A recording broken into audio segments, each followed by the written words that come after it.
Real quick. The most exotic food I ever had was a fruit called yucca.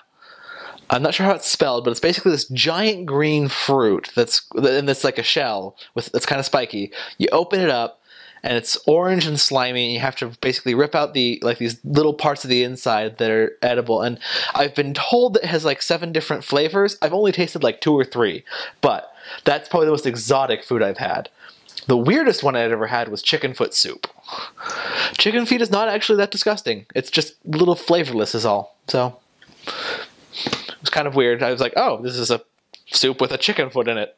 That's new. So that would be the weirdest one. It wasn't bad though. So the craziest experience I ever had was when we were on splits with the zone leaders, and we were doing some tracting, and we ran into this nice lady who we shared a message with, and then she told us that she had just had a vision in the middle of the lesson, or in the middle of the prayer, and she was talking, and she was clearly a little off in the head, and she basically was telling us that she saw an aura around us and was basically trying to tell us, like I think my companion had a purple aura and I had a white aura. I'm not sure what that meant, but it was kind of a weird thing, and that was kind of my favorite crazy experience. I think the times I felt the spirit strongest was when I was sharing the gospel with someone who was receptive.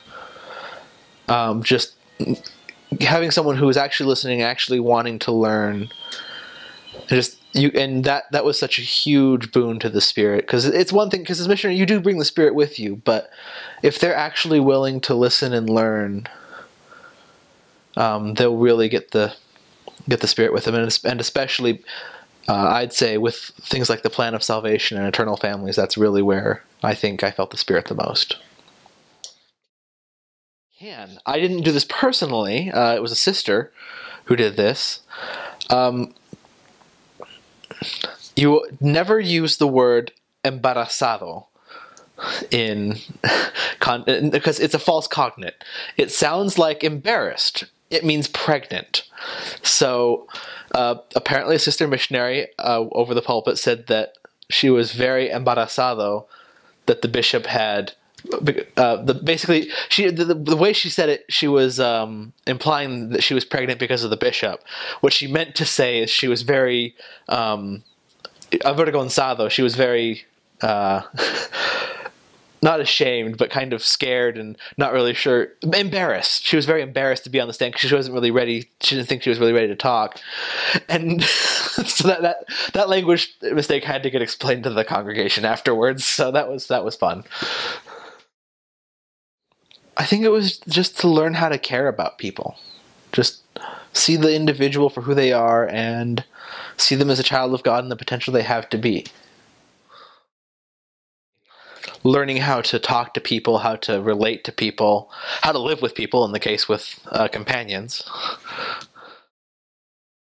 So this only happened one time, but it was during the rainy season, and my companion and I, we had an appointment with a girl who was going to get baptized, and we didn't want to miss that appointment. So we left the house. It was super rainy, and the street we had to walk up to get to her house was completely flooded. And not just like flooded like, oh, there's standing water. It was like a river was flowing down this street. And we were like, we have to get to see her today. We can't miss this appointment. So my companion and I, we both took off our shoes and socks, rolled up our pants, and like just trudged up the river. And it was raining the entire time too, so that was fun. Probably went up to about here on my leg, like almost a foot or two, like almost to my knee. So I'm a tall guy. I'm 6'2". So for a whole year, I didn't actually get any baptisms, and that's pretty unusual for Mexico, and that was really hard for me. I didn't know why. And it wasn't until about a year into my mission that I actually got my first baptism. And so I think the hardest thing for me was just remembering that the Lord needed me there. Even if I wasn't necessarily seeing the fruits of my success, He at least needed me there to plant the seed and help those out there who needed to hear what I had to say. Love the people. They need your help, and they're an amazing people. 2, the sisters are going to give you seconds. This is non-negotiable. Your companion might be able to help you out a little bit, but you're gonna, if you, in a lot of cases, if you don't get seconds, the sisters may become offended. So just remember that. And 3, always try to love your companion. Sometimes, you know, and I'm not saying they'd be a bad missionary, just sometimes people, you know, bump heads, and that's just a result of personalities. Just remember that they're out there too. They want to serve the Lord, and they want to share the gospel as much as you do. So just try to love your companion. Don't worry, you'll lose your Mexican accent, and